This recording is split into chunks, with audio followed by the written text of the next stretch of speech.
Hello friends, welcome back my YouTube channel. Today's my topic folic acid. Folic acid क्या होता है और उसके क्या बेनिफिट है प्रेगनेंसी में। Folic acid is a synthetic form of the naturally occurring folate. Folic acid folate की synthetic form होती है which is a water soluble B vitamin, जो एक वाटर सोल्यूबल बी विटामिन है, ऑल्सो कॉल्ड विटामिन B9, जिसको हम vitamin B9 के नाम से भी जानते हैं। तो फोलेट में और फोलिक एसिड में क्या डिफरेंस है? फोलेट जो हमें नेचुरली मिल जाता है और फोलिक एसिड जो फोलेट की सिंथेटिक फॉर्म है, मीन्स आर्टिफिशियल या मैनमेड होता है। It play a role in, इसकी क्या रोल है प्रेगनेंसी में? Formation of red blood cells, ये रेड ब्लड सेल का फॉर्मेशन कराता है। Synthesis and repair of DNA, DNA का सिंथेसिस करता है। सेल डिवीज़न, सेल का डिवीज़न कराता है। Helps in the formation of the baby's skull, brain and spinal cord, baby's skull, brain and spinal cord के फॉर्मेशन में भी हेल्प करता है। Preventing neural tube defect, neural tube defect को prevent करता है। नेक्स्ट हम देखते हैं न्यूरल ट्यूब डिफेक्ट क्या है। Neural tube defect arise from either incomplete development of the skull, brain and spinal cord, or the neural tube does not complete close. Neural tube defect अगर है तो इनकम्प्लीट डेवलपमेंट होगा school का, brain का and spinal cord, और neural tube पूरी तरह से क्लोज नहीं हो पाएगी। जब न्यूरल ट्यूब पूरी तरह से क्लोज नहीं हो पाएगी तो क्या क्या कंडीशन हो सकती हैं, आइए देखते हैं। एनइनसेफेली, इंसेफेलोसिल और स्पाइना बाइफिडा। एनइनसेफेली क्या होता है?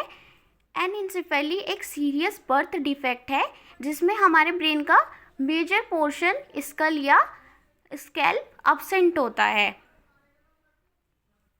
इंसेफेलोसिल क्या होता है? Encephalocele is a neural tube defect characterize by sac like protrusion. इसमें क्या होगा? इसमें सैक लाइक प्रोट्रूजन होगा brain and the membrane that cover it through the opening in the skull. Next हम देखते हैं स्पाइना बाइफिडा। स्पाइना बाइफिडा क्या है? स्पाइना बाइफिडा के ऊपर मैंने वीडियो डाला हुआ है, अगर आपको पढ़ना है तो मैं डिस्क्रिप्शन बॉक्स में लिंक शेयर कर दूंगी। नेक्स्ट हम देखते हैं folic acid and pregnancy. Low level of folate can increase the risk of NTDs, neural tube defect. Neural tube defect because folic acid play a role in the normal development of the neural tube. अगर low level of folate है तो risk बढ़ जाता है neural tube defect का, क्योंकि ये बहुत इम्पोर्टेंट रोल प्ले करता है, क्योंकि ये नॉर्मल डेवलपमेंट करता है न्यूरल ट्यूब का। Study suggest that folic acid can significantly decrease the risk of neural tube.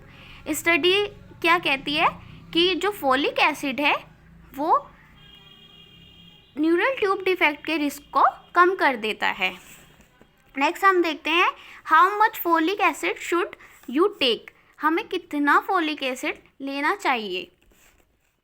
It is recommended to take 0.4 mg 3 months before and during the first 12 week of pregnancy. 0.4 mg before 3 months and during the first 12 week of pregnancy. अब हमने देखा है कि folic acid क्या है और folic acid क्यों ज़रूरी है प्रेगनेंसी में। तो अगर फोलिक एसिड की डेफिशिएंसी होगी तो वो क्यों होगी और प्रेगनेंसी में ही क्यों होगी, आइए जानते हैं।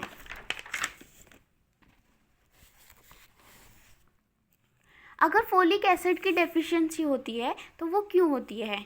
क्योंकि जो फोलिक एसिड की डेफिशिएंसी है प्रेगनेंसी में due to bodies increase demand, क्योंकि जो बॉडी की डिमांड है वो बढ़ जाती है, वो इंक्रीज हो जाती है फॉर फोलेट, फोलेट के लिए। Support rapid cell division, rapid cell का डिवीज़न होता है, उसके लिए फोलेट की डिमांड बढ़ जाती है बॉडी में। जो डेवलपिंग फीटस के लिए ज़रूरी है। Thanks for watching. अगर आपको वीडियो पसंद आए तो share, like, share and subscribe.